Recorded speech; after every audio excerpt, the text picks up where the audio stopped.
নামাজ শেষ করে হযরত ওমর পিছনের দিকে ফিরেছেন, মাসনুন দোয়াগুলি পড়ছেন। হযরত আলী দোয়াগুলি পড়ে বেরিয়ে গেছেন সকলের আগে। বেরিয়ে গিয়ে দেখেন গেটে এক বুড়ি দাঁড়ানো, হাতে এক পাত্র খোরমা।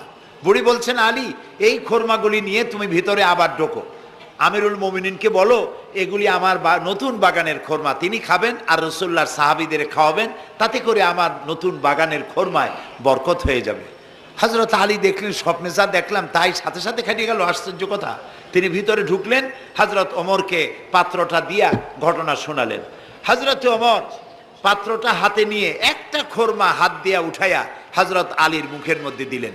হযরত আলী খোরমা চিবোচ্ছেন আর এক পর্যায়ে গিয়ে বললেন, ইয়া ওমর জিদনি তামরাতান ওখরা, হে ওমর তুমি আমাকে আর একটা খোরমা দাও, এ তো খুব ভালো জাতের খোরমা, খুব লজিজ, খুব মিষ্টি, তুমি আমাকে আর একটা দাও, যদি আমারে একটার বেশি খোরমা দাও